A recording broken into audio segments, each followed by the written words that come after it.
হেই everyone, আসসালামু আলাইকুম। আশা করি আপনারা সবাই ভালো আছেন। আলহামদুলিল্লাহ আমিও ভালো আছি। আমাদের আজকের টপিক হচ্ছে এসইও লিমিটগুলো নিয়ে। প্রত্যেকটা কাজেরই কিন্তু কিছু লিমিট আছে। আপনি যখন লিমিটগুলো ক্রস করে যাবেন সেক্ষেত্রে প্রত্যেকটা কাজেরই প্রবলেম হতে পারে। প্রত্যেকটা কাজে যেরকম সেম এসইওর ক্ষেত্রে, এসইওতেও কিছু কিছু ক্ষেত্রে কিছু লিমিট আছে, যে লিমিটগুলো যদি আমরা ক্রস করে ফেলি সেক্ষেত্রে আমাদের র্যাঙ্কিংয়ে প্রবলেম হতে পারে। যার জন্য আজকে আমরা দেখব এসইও লিমিটেশনগুলো কোন কোন পার্টে কতটুকু পর্যন্ত, এবং সেই লিমিটেশনগুলো যদি আমরা ফলো না করি সেক্ষেত্রে আমাদের কি কি হতে পারে। ওকে, তাহলে চলেন আমরা স্টার্ট করি। আমি প্রথমেই চলে যাই, আমার যে ডেমো একটা ওয়েবসাইট আছে সেটাতে চলে যাব।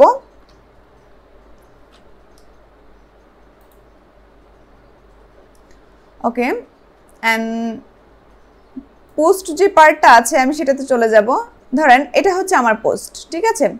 এখন আমাদের প্রথম লিমিটেশনটা কি বলেন? প্রথম পার্টে আসতেছে, যদি দেখি এখানে টাইটেলটা দিয়ে দিছে, ঠিক আছে।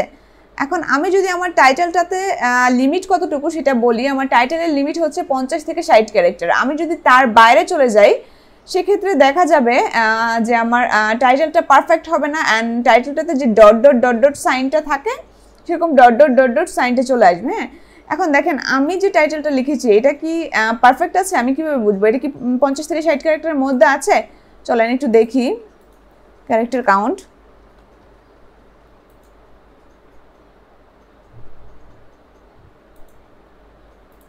ওকে, এখান থেকে এটাকে কপি করি, দেখি এটা কত কত কত ক্যারেক্টার আমি দিয়েছি। এখানে পেস্ট করে দেই। আচ্ছা, সে বলতেছে 63 ক্যারেক্টার এখানে আছে, ওয়ার্ড আছে 9টা, হ্যাঁ, সেন্টেন্স হচ্ছে একটা, ঠিক আছে।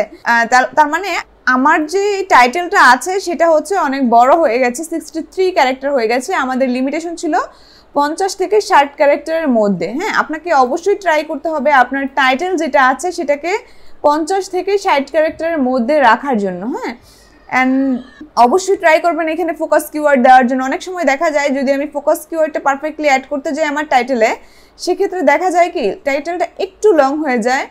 বাট ট্রাই করতে হবে 50 থেকে 60 ক্যারেক্টারের মধ্যে রাখার। বাট যদি লং হয় সেক্ষেত্রে সামান্য একটু করতে পারেন, যে 63 ক্যারেক্টার আমি নিলাম এরকম কিছু করতে পারেন। বাট ট্রাই করতে হবে অবশ্যই 50 থেকে 60 ক্যারেক্টারের মধ্যে রাখার। হ্যাঁ, অ্যান্ড চলেন আমরা একটু দেখি।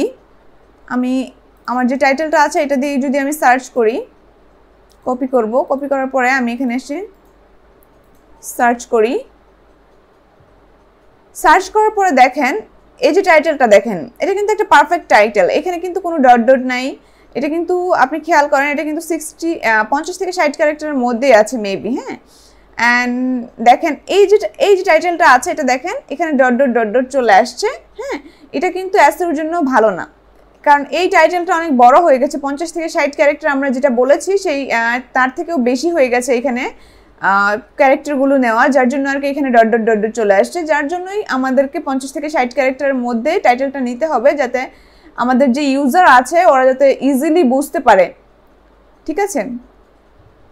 অ্যান্ড আমাদের নেক্সট যে পয়েন্টটা আছে সেটা হচ্ছে মেটা ডেসক্রিপশন।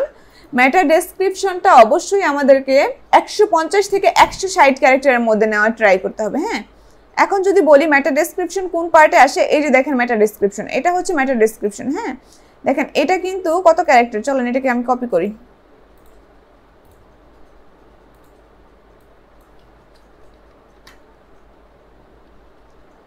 দেখেন 111 ক্যারেক্টারের মধ্যে আছে, তার মানে ওর যে মেটা ডেসক্রিপশনটা আছে সেটা পারফেক্ট আছে। ওকে, তার মানে আমাদেরকেও ট্রাই করতে হবে 150 থেকে 160 ক্যারেক্টারের মধ্যে রাখার জন্য, বা আর একটু কম হলেও সমস্যা নেই। এই যে দেখেন মেটা ডেসক্রিপশন,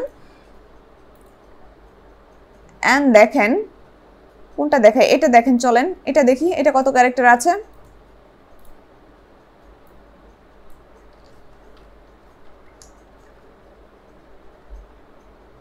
এটা হচ্ছে 146 ক্যারেক্টার, ঠিক আছে। আপনি দেখেন যারা ফার্স্ট র্যাঙ্কিং আছে ওদের টাইটেল চেক করেন আপনি, ওদের তারপর হচ্ছে ওদের ডেসক্রিপশন চেক করেন। আমরা দুইটা জিনিস চেক করলাম, দুইটা জিনিসই অলমোস্ট যারা ফার্স্ট র্যাঙ্কিংয়ে বা প্রথম 3টা র্যাঙ্কিং দখল করে নিয়েছে তাদের দেখেন, তাদের যদি আপনি ফলো করেন দেখেন তাদের টাইটেলটাও পারফেক্ট আছে 50 থেকে 60 ক্যারেক্টারের মধ্যে, অ্যান্ড মেটা ডেসক্রিপশনটাও ওদের পারফেক্ট আছে, ঠিক আছে। যার জন্য ওরা প্রথম স্থানটা পেয়েছে। র্যাঙ্কিংয়ের ক্ষেত্রে কিন্তু অনেক বড় ফ্যাক্টর এগুলো, ঠিক আছে। অ্যান্ড এটা দেখেন নিচে যদি আসি কোনটা, এই যে দেখেন এই যে ডেসক্রিপশনটা আছে এটা যে ডট ডট ডট ডট চলে আসে, তার রিজনটা কি বলেন? ওরা কিন্তু 160 ক্যারেক্টার বেশি ইউজ করে ফেলছে, যার জন্য আর কি ওদের মেটা ডেসক্রিপশনটা ডট ডট ডট ডট চলে আসছে, ঠিক আছে? তার জন্য আমাদেরকে অবশ্যই ট্রাই করতে হবে 150 থেকে 160 ক্যারেক্টারের মধ্যে রাখার আমাদের মেটা ডেসক্রিপশনটাকে, ঠিক আছে? এই যে দেখেন এটা কিন্তু অটোমেটিক্যালি নিয়ে নিছে আমার, হ্যাঁ। এখন এটাকে যদি আপনি ম্যানুয়ালি করতে চান করতে পারেন, সমস্যা নাই। আচ্ছা, ওদের ডেসক্রিপশনটা যদি আমি কপি করি, আমি জাস্ট কপি করে দেখাল, আপনার ডেসক্রিপশন তো অবশ্যই ইউনিক হবে। ওকে, ডান। এই যে দেখেন আপনি ম্যানুয়ালি চাইলে এখানে দিতে পারবেন, ঠিক আছে? আপনার ডেসক্রিপশনটা চাইলে ম্যানুয়ালি দিতে পারবেন, আর যদি ম্যানুয়ালি না দেন সেক্ষেত্রে দেখা যাবে ওরা অটোমেটিক্যালি আপনার কন্টেন্ট থেকে ডেসক্রিপশনটা নিয়ে নেবে, হ্যাঁ। আর ডেসক্রিপশনে তো অবশ্যই ট্রাই করবেন আপনার ফোকাস কিওয়ার্ডটা রাখার জন্য, হ্যাঁ। এগুলো আর নাই বললাম, আমি জাস্ট আজকে লিমিট নিয়ে কথা বলবো। আচ্ছা, H1 ট্যাগ, হ্যাঁ। তারপর 3 নম্বর পার্টে যদি আসি, H1 ট্যাগ। H1 ট্যাগের লিমিটেশন হচ্ছে আপনি প্রত্যেকটা পেজে একটা করে H1 ট্যাগ রাখবেন, ঠিক আছে? প্রত্যেকটা পেজে একটা করে H1 ট্যাগ রাখবেন। আর আমরা এটা মূলত জানি আমাদের যে টাইটেলটা থাকে সেটাকেই মূলত H1 ট্যাগ ধরে নেওয়া হয়, যার জন্য প্রত্যেকটা পেজে একটা করে H1 ট্যাগ থাকবে। H1 ট্যাগ কিন্তু দুইটা করা যাবে না কখনোই, হ্যাঁ। চলেন দেখি একটু। ধরেন এটা হচ্ছে ফার্স্ট র্যাঙ্কিংয়ে আছে, আমি এটাতেই গেলাম। এটাতে যাওয়ার পরে আমি যখন ধরেন অ্যাসোস স্কোয়াকে যাই, একটু দেখি ওদের H1 ট্যাগটা। এই যে দেখেন, হ্যাঁ, এই যে দেখেন ওরা কি বলছে, হেডিং, হ্যাঁ। এখানে একটু খেয়াল করেন, and only one H1 heading is used. তারা একটা H1 ট্যাগ ইউজ করছে, প্রত্যেকেই একটা H1 ট্যাগ ইউজ করে, এবং প্রত্যেকটা পেজের জন্য একটা করে H1 ট্যাগ ইউজ করতে হয়, হ্যাঁ। এটা মাথায় রাখতে হবে, দুইটা H1 ট্যাগ কখনো ইউজ করা যাবে না, ঠিক আছে? একটা পেজের জন্য একটা H1 ট্যাগ ইউজ। ওকে, দেন H1 ট্যাগের পার্টটা যাওয়ার পরে আমাদের নেক্সট হচ্ছে H2 ট্যাগ অ্যান্ড হচ্ছে H6 ট্যাগ। H2 থেকে H6 ট্যাগ পর্যন্ত আমাদের যতগুলো প্রয়োজন আমরা ততগুলো ইউজ করতে পারবো, বাট আমাদের স্ট্রাকচার অনুযায়ী ইউজ করতে হবে, হ্যাঁ। উল্টায় পাল্টায় দিলে হবে না, অবশ্যই আমাদের স্ট্রাকচার অনুযায়ী বা আমাদের কন্টেন্টকে সাজানোর অনুযায়ী ওইরকমভাবে এটাকে ইউজ করতে হবে, ঠিক আছে? এই যে একটা কন্টেন্ট আছে, হ্যাঁ, এই যে একটা এটাতে যাব, দেখেন H1 ট্যাগ কিন্তু একটা ইউজ করছে, H2 ট্যাগ কিন্তু 4টা ইউজ করছে, H3 ট্যাগ 9টা ইউজ করেছে, H4 ট্যাগ একটা ইউজ করছে, H5 ইউজ করে নাই, H6ও ইউজ করে নাই, ঠিক আছে? আমাদের H4 পর্যন্ত কি আসলে ইউজ করা উচিত, H5 6 আসলে না যাওয়াই উচিত। তারপরেও যাদের প্রয়োজন তারা তো অবশ্যই ইউজ করবে। এরকম করে আমাদের আসলে কন্টেন্টের প্রয়োজনে আমাদেরকে H2 H3 H4 আমাদের যতগুলো আসলে লাগে ঠিক ততগুলো আমাদেরকে ইউজ করতে হবে, ঠিক আছে? দেখেন এই যে এটা ইউজ করছে, দেখেন এটা কি বলেন তো, এই যে দেখেন এটা হচ্ছে H3 ট্যাগ, এটা H3 ট্যাগ ইউজ করছে। এখন চলেন আমি আরেকটু যদি আপনাদেরকে দেখাই, এই যে এটা ইউজ করছে এটা কি বলেন তো, এটা তো একটা টাইটেল, হ্যাঁ, এটা তো টাইটেল। ইন্সপেক্টে চলে যান, ইন্সপেক্টে যাওয়ার পরে দেখেন এটা হচ্ছে টাইটেলটা হচ্ছে H1 ট্যাগ। তার মানে আমরা জানি টাইটেল অবশ্যই H1 ট্যাগে আমাদেরকে রাখতে হবে, অ্যান্ড আমাদের কন্টেন্ট পারপাসে তারপরে আমরা H2 থেকে H6 আমাদের যতগুলো প্রয়োজন ততগুলো আমরা নিতে পারবো, ঠিক আছে? এটা মেবি H2 ট্যাগ, হ্যাঁ, এটা হচ্ছে মেবি H3 ট্যাগ, হ্যাঁ। এরকম করে ম্যানুয়ালি আমাদেরকে ইউজ করার ট্রাই করতে হবে আমাদের যতগুলো প্রয়োজন, কিন্তু সিকোয়েন্স ব্রেক করা যাবে না, সেটাও মাথায় রাখতে হবে। ধরেন আমি H1 এর পরে H2 ইউজ করবো, H2 এর পরে H4 এ চলে যাওয়া যাবে না, অবশ্যই H3 ইউজ করতে হবে, H3 এর পরে H4 ইউজ করতে হবে, এরকম করে সিকোয়েন্স রাখতে হবে, সিকোয়েন্স ব্রেক করা যাবে না, ঠিক আছে? দেন নেক্সটে যদি আসি, আমাদের নেক্সট পার্ট হচ্ছে আমাদের ইউআরএল এর লেন্থ কতটুকু থাকবে, হ্যাঁ। 50 থেকে 60 ক্যারেক্টার হলে ভালো, আমাদের ইউআরএল এর লেন্থটা 50 থেকে 60 ক্যারেক্টার হলে ভালো। আবার অনেকে বলে 110 থেকে 120 ক্যারেক্টারও রাখা যায়, বাট আমার মতে 50 থেকে 60 ক্যারেক্টার হওয়াই ইউআরএল লেন্থটা ভালো, ঠিক আছে? শর্ট অ্যান্ড আই ক্যাচি হওয়াই বেটার আমার কাছে মনে হয়, হ্যাঁ। অ্যান্ড দেখেন ইউআরএলটা হচ্ছে এই যে দেখেন ইউআরএল দেখছেন শো করতেছে, এই যে ইউআরএলটা শো করছে দেখেন, এটা হচ্ছে ইউআরএল, হ্যাঁ। কপি করি, দাঁড়ান দেখি এটার লেন্থ কতটুকু আছে।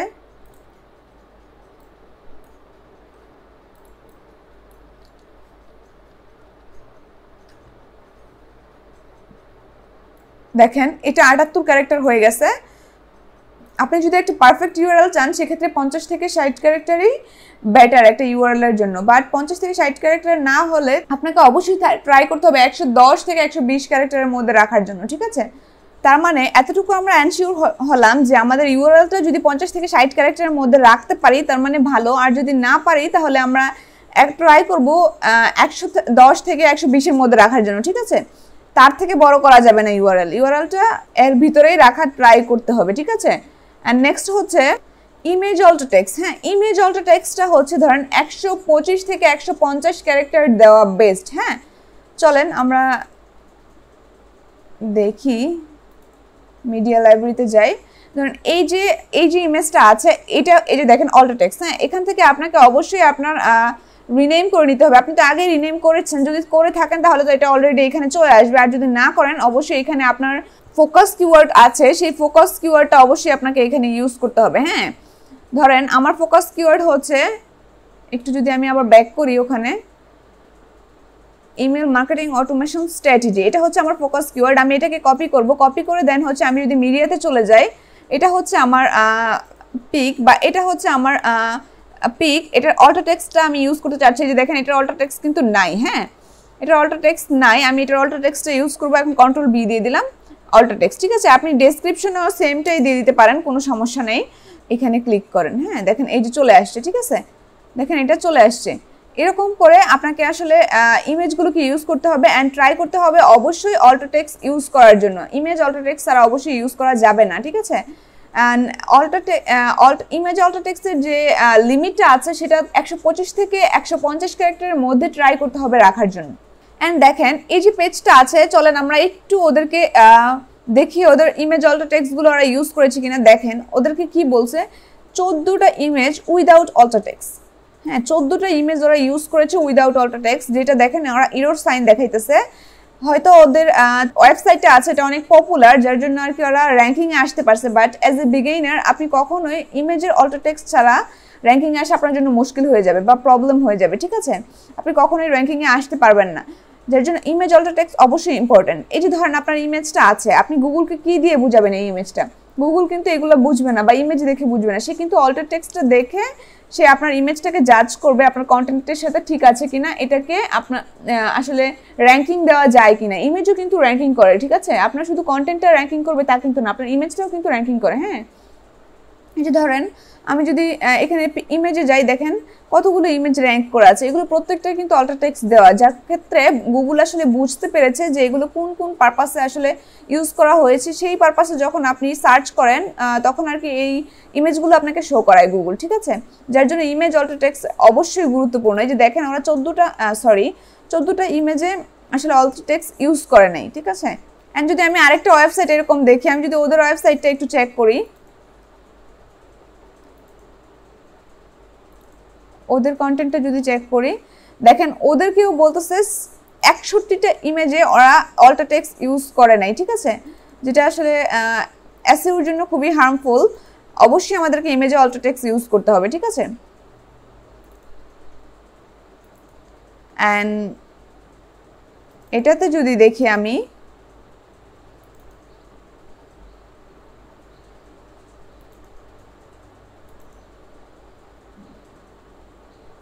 এই দেখেন এখানে বলতেছে 31টা ইমেজে অল্টো টেক্সট নাই ওদের, ঠিক আছে? একটা এররই আছে, 31টা ইমেজে অল্টো টেক্সট নাই। অ্যান্ড আমি যদি এটা দিয়ে দেখি, এই পেজটার জন্য এটা দিয়ে দেখি, এবং দেখেন ওরা বলতেছে যে ডেসক্রিপশনটা 120 থেকে 320 ক্যারেক্টারের মধ্যে রাখার জন্য, বাট তারা 111 ক্যারেক্টার রেখেছে, যেটা ডেসক্রিপশনটা আসলে অনেক ছোট হয়ে গেছে। এখানে ইমেজে যদি যাই, এই দেখেন উইদাউট অল্টো টেক্সট, 14টা ইমেজে ওদের অল্টো টেক্সট নাই, ঠিক আছে? উইদাউট টাইটেল, হ্যাঁ টাইটেলও নাই হচ্ছে 23টার মধ্যে। ইমেজ ইউজ করছে 23টা, একটাতেও টাইটেল নাই, বাট অল্টো টেক্সট নাই 14টাতে, বাকিগুলোতে আছে। কোনটাতে কি কি আছে কোনটাতে নাই সবগুলো এখান থেকে আপনি দেখতে পারবেন এই টুলটা দিয়ে, ঠিক আছে? অ্যান্ড আমাদের নেক্সট হচ্ছে আমাদের ইমেজের সাইজটা কতটুকু হওয়া উচিত, ঠিক আছে? ধরেন একটা ইমেজ কিন্তু অনেক গুরুত্বপূর্ণ। আপনার ইমেজের সাইজটা যদি খুব বেশি হয়ে যায় বা আপনার ইমেজটা যদি খুব বেশি ভারী হয়ে যায়, সেক্ষেত্রে আপনার ওয়েবসাইটে খুব প্রবলেম হবে, আপনার ওয়েবসাইট আসলে লোডিং হবে, হ্যাঁ বেশি লোডিং প্রবলেম থাকবে। যার জন্য আমাদেরকে অবশ্যই আমাদের ইমেজের কোন সাইজের ইমেজটা আসলে আমাদের জন্য পারফেক্ট সেটা আমাদেরকে লক্ষ্য রাখতে হবে। ধরেন আমাদের জন্য হচ্ছে 100 কেবির ভিতরে রাখতে হবে আমাদের ইমেজগুলো। ওয়েবসাইটের জন্য মূলত 100 কেবির ভিতরে রাখতে হবে ইমেজগুলো। মিডিয়া লাইব্রেরিতে যাব, এখন ধরেন এই যে ইমেজটা আছে, আপনি দেখেন এই যে ইমেজটা আছে, আমি ক্লিক করলাম, আপনি দেখেন ইমেজের ডিটেলস কিন্তু এখানে দেওয়া আছে। হ্যাঁ, ইমেজের আমার অল্টো টেক্সট আছে, টাইটেল দেওয়া আছে, ক্যাপশনও দেওয়া আছে, সব কিছু দেওয়া আছে। ঠিক আছে, আপনি এখন একটা জিনিস খেয়াল করেন, এই যে ইমেজটা আছে এটার 550 কেবি, এটা কি বেশি হলো না কম হলো বলেন? এই যে 550 কেবি, এটা যদি আমার পেজে আমি ইউজ করি বা আমার ওয়েবসাইটে আমি ইউজ করি, তাহলে আমার লোডিং স্পিডটা কি হবে বলেন? তার মানে এই যে ইমেজটা আমি ইউজ করলাম মাত্র, এটা হচ্ছে 246 কেবি, এটা কি ইউজ করা যাবে? যাবে না। আমাকে অবশ্যই 100 কেবির ভিতরের ইমেজগুলো ইউজ করতে হবে, কারণ যদি আমি তার থেকে বেশি সাইজের ইমেজ ইউজ করি, সেক্ষেত্রে আমাদের লোডিংয়ের প্রবলেম হতে পারে। ঠিক আছে, আর লোডিংয়ের যদি প্রবলেম হয়, সেক্ষেত্রে আপনাকে একটা আমি জিনিস দেখাই, এখানে এতগুলো পেজ আছে। ঠিক আছে, আপনি একটা জিনিস খেয়াল করেন, আমার প্রবলেম হচ্ছে একটা, সলিউশন পাইলাম কতগুলো, দেখেন কতগুলো ওয়েবসাইট পাইছি এখানে আমি, অনেকগুলো, হাজার হাজার। এখন এটাতে আমি ক্লিক করলাম, এটাতেও ক্লিক করলাম, ধরলাম এটাতেই ক্লিক করলাম। ঠিক আছে, ক্লিক করার পরে দেখেন এটা যদি লেট করতো আসতে বা লোডিং হইতো, তাহলে আমার কি এত সময় আছে যে আমি এটার পিছনে ধরে বসে থাকবো? না। দেখেন এখানে কিন্তু আমার অল্টারনেটিভ অনেকগুলো সলিউশন আছে, আমি অন্যান্য সলিউশন খুঁজে ট্রাই করবো। ওই টাইমটাতে আসলে আমি এটা নিয়ে বসে থাকবো না, আমি এটাতে যাবো, যেটা আসলে আমাকে দ্রুত রেজাল্ট দিবে আমি সেটাতেই যাব। ঠিক আছে, যার জন্য এখন আপনি বুঝে ট্রাই করেন আপনার লোডিং স্পিডটা কতটুকু ইম্পর্টেন্ট। ইমেজ কিন্তু প্রপার সাইজের ইমেজ যদি আপনি ইউজ করতে না পারেন, সেক্ষেত্রে কিন্তু ইমেজের কারণে আপনার স্পিডের অনেক প্রবলেম হতে পারে, যার জন্য অবশ্যই আপনাকে পারফেক্ট সাইজের ইমেজগুলোকে ইউজ করতে হবে, যেটা হবে 100 কেবির ভিতরে। অ্যান্ড নেক্সটে যদি যাই, কিওয়ার্ড ডেনসিটি। হ্যাঁ, কিওয়ার্ড ডেনসিটিটা কি বলেন? আমার যে কিওয়ার্ডের ঘনত্বটা কতটুকু আর কি, তাই না? আমি যে আমার ফোকাস কিওয়ার্ডটা ইউজ করব, কতবার ইউজ করতে পারবো? খুব বেশি কিন্তু ইউজ করা যাবে না। আপনার ফোকাস কিওয়ার্ডটা অবশ্যই আপনার কন্টেন্টের সাথে মিল রেখে দেন ইউজ করতে হবে, এবং সেটা হচ্ছে 1 থেকে 2% আপনি ইউজ করতে পারবেন, খুব বেশি ইউজ করতে পারবেন না। আপনি যদি বারবারই আপনার ফোকাস কিওয়ার্ড টেনে নিয়ে আসেন, কন্টেন্টের আসলে সেটা কোনো সৌন্দর্য থাকে না। একই কিওয়ার্ড বারবার ইউজ করা যাবে না বা খুব বেশি ইউজ করা যাবে না, যার জন্য আমি আপনাদেরকে সাজেস্ট করব আপনার কিওয়ার্ড ডেনসিটিটা যাতে 1 থেকে 2% থাকে। ঠিক আছে, আর নেক্সট হচ্ছে আমাদের পেজের লোডিং স্পিডটা কেমন হওয়া উচিত। হ্যাঁ, লোডিং স্পিডটা কেমন হওয়া উচিত, চলেন আমি দেখি আগে আমার পেজের লোডিং স্পিডটা কেমন আছে। যদিও আমার ডেমো পেজ, তারপরে দেখি বা এটার লোডিং স্পিডটাই কেমন আছে। আমি এটাকে কপি করব, কপি করার পরে এখানে যাই, লোডিং স্পিড টেস্ট, এই দেখেন এটাতে যাব, এটাতে যাওয়ার পরে এখানে ইউআরএলটা পেস্ট করে দিলাম অ্যান্ড হচ্ছে অ্যানালাইজ করব। এরকম করে আপনি আপনারটা অ্যানালাইজ করে নিতে পারেন। হ্যাঁ, মোবাইলের জন্য কতটুকু লাগে দেখেন, তারপর হচ্ছে ডেস্কটপের জন্য কতটুকু লাগে, এখান থেকে দেখেন ওভারঅল দেখাই দিতেছে। হ্যাঁ, লোডিং স্পিড, ডেস্কটপ পারফরমেন্স হচ্ছে 87। হ্যাঁ, অ্যান্ড হচ্ছে মোবাইল পারফরমেন্স কিন্তু খুব বাজে, অবশ্যই কিন্তু এটা ডেভেলপ করতে হবে। হ্যাঁ, মোবাইল পারফরমেন্সটা কিন্তু ডেভেলপ করতে হবে। আমি যদি আমারটা একটু দেখার ট্রাই করি,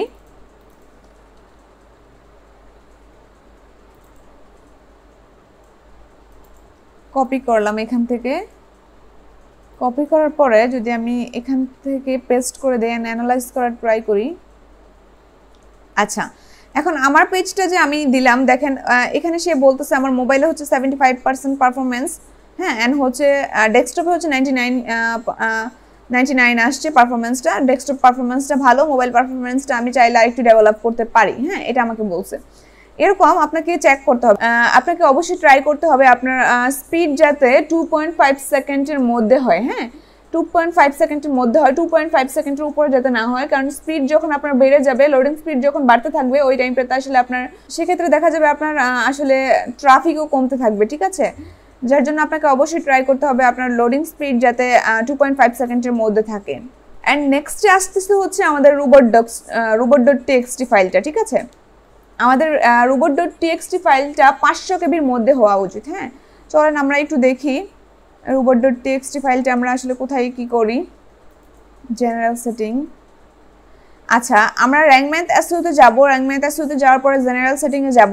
এটি দেখেন এখানে হচ্ছে robot.txt আছে, এই যে robot.txt ফাইলটা আমরা এখানে অ্যাড করি। হ্যাঁ, এই যে robot.txt আছে এখানে, এই যে robot.txt ফাইলটা আমরা এডিট robot.txt যে এখানে আমরা ফাইলটা ইউজ করি, দেখেন যেহেতু আমার ফ্রি আসলে ওয়েবসাইটে ফ্রিতে মেক করা হয়েছে জাস্ট ডেমো দেখানোর জন্য, সেক্ষেত্রে আপনি যে এখানে যে ফাইলটা ইউজ করবেন সেটা অবশ্যই 500 কেবির ভিতরে হতে হবে robot.txt ফাইলটা, ঠিক আছে? আচ্ছা, আমাদের নেক্সটে যদি আমরা আসি সেক্ষেত্রে হচ্ছে XML সাইটম্যাপ, ঠিক আছে? এখন ধরেন আমি যদি একটু গুগলকে আস্ক করি,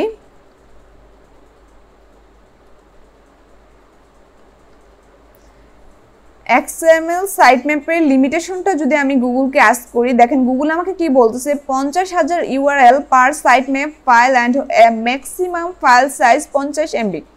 আচ্ছা, আমাদেরকে বলছে যে আপনি 50,000 URL এর জন্য করতে পারেন, অ্যান্ড ধরেন হচ্ছে আপনার 50 MB পর্যন্ত, বা ফাইল সাইজটা হতে হবে 50 MB পর্যন্ত, হ্যাঁ? আর যদি 50,000 URL এর উপরে চলে যান সেক্ষেত্রে আপনাকে অবশ্যই এটাকে ভাগ ভাগ করে বা পার্ট করে তারপরে হচ্ছে ইউজ করতে হবে, ঠিক আছে? বা ফাইল সাইজ ছোট করে দেন 50 MB হলে ফাইল সাইজ আরো ছোট করে 50 MB উপরে চলে গেলে ছোট করে দেন হচ্ছে আপনাকে ইউজ করতে হবে। এটা হচ্ছে আমাদের XML সাইটম্যাপের লিমিট, হ্যাঁ? আপনি যদি 50,000 URL এর বেশি করতে চান তাহলে আলাদা আলাদা করে দেন হচ্ছে আপনাকে আবার ইন্ডেক্স করানোর ট্রাই করতে হবে, ঠিক আছে? অ্যান্ড নেক্সট যদি বলি ক্যানোনিক্যাল ট্যাগ, হ্যাঁ, ক্যানোনিক্যাল ট্যাগটা হচ্ছে একটা পেজের জন্য একটা ক্যানোনিক্যাল ট্যাগ আমরা ইউজ করব। ক্যানোনিক্যাল ট্যাগটা কোথায় চলেন দেখি, আমরা যদি পোস্টে যাই, পোস্টে যাওয়ার পরে যদি এটাতে গেলাম, ধরেন যাওয়ার পরে ক্যানোনিক্যাল ট্যাগটা আমরা কোথায় পাই, এই যে দেখেন ক্যানোনিক্যাল ইউআরএল, দেখছেন? হ্যাঁ, ক্যানোনিক্যাল ইউআরএল এটা কিন্তু একটা পেজের জন্য একটা ক্যানোনিক্যাল ইউআরএল থাকবে। ক্যানোনিক্যাল ইউআরএলটা মূলত হচ্ছে আমাদের ডুপ্লিকেটটা এড়ানোর জন্য, হ্যাঁ? ডুপ্লিকেটের যে ইস্যুটা আছে সেই ডুপ্লিকেটের ইস্যুটা এড়ানোর জন্যই মূলত হচ্ছে ক্যানোনিক্যাল ইউআরএলটা ইউজ করা হয়, হ্যাঁ? এটা হচ্ছে একটা পেজের জন্য একটা ইউআরএল ইউজ করতে হবে আমাদেরকে। অ্যান্ড নেক্সট হচ্ছে স্কেমা মার্কআপ, হ্যাঁ? স্কেমা মার্কআপটা হচ্ছে এটার কোনো লিমিটেশন নাই, আপনি যতটুকু খুশি ততটুকু ইউজ করতে পারেন। এই যে দেখেন স্কেমা নিচে দেওয়া আছে, আপনি এখান থেকে স্কেমা করবেন, হ্যাঁ? স্কেমা করবেন, এখান থেকে যত খুশি তত করতে পারবেন, কোনো সমস্যা নাই, এটার কোনো আসলে লিমিটেশন নাই, ঠিক আছে? এই ছিল মূলত আজকের এসইও লিমিটেশন নিয়ে আমি যতটুকু জানি আমি ততটুকু আপনাদেরকে জানানোর ট্রাই করেছি। এই যে লিমিটেশনগুলো আছে অবশ্যই আপনাদেরকে ফলো করার ট্রাই করতে হবে। দেখেন প্রত্যেকটা কাজের যেরকম লিমিটেশন থাকে এসইওতে কিছু লিমিটেশন আছে, এই লিমিটেশনগুলো যদি মেনে আপনি কাজ করতে পারেন সেক্ষেত্রে দেখা যাবে আপনি অতি দ্রুতই র্যাঙ্ক করতে পারবেন, ঠিক আছে? বা আপনার পারফরমেন্স খুব ভালো হবে। আর যদি এক্ষেত্রে কোনো প্রবলেম করেন আপনি, সেক্ষেত্রে দেখা যাবে আপনার ওয়েবসাইট ডে বাই ডে দেখা যাবে আপনার ওয়েবসাইটটার আসলে প্রবলেম হচ্ছে বা গ্রো করতেছে না আগের মতন, বা আপনার আগের মতন ভিউজ হচ্ছে না, আগের মতন সিটিআর পাচ্ছেন না, বা বাউন্স রেট বেড়ে যাচ্ছে, এরকম প্রবলেমগুলো দেখা দেবে। যার জন্য আপনাকে অবশ্যই ট্রাই করতে হবে এসইওর যে লিমিটগুলো আছে সেগুলোকে ফলো করার জন্য, এসইওর লিমিটগুলোকে ক্রস না করার জন্য, এবং এসইওকে এই লিমিটগুলো ক্রস করে ফোর্স না করার জন্য, হ্যাঁ? এসইও যেরকম ভাবে চাচ্ছে আর কি কাজগুলো করার জন্য, বা গুগল আপনাকে যেরকম ভাবে স্ট্রাকচারগুলো ফলো করতে বলছে সেই স্ট্রাকচারগুলো ফলো করে যদি আপনি কাজ করতে পারেন সেক্ষেত্রে দেখা যাবে আপনার ওয়েবসাইট পারফরমেন্স অবশ্যই ভালো হবে এবং আপনি অতি দ্রুত র্যাঙ্কিংয়ে চলে আসতে পারবেন। ওকে, আজকে এ পর্যন্তই, দেখা হবে নেক্সট অন্য কোনো একটা টিউটোরিয়ালে। আসসালামু আলাইকুম।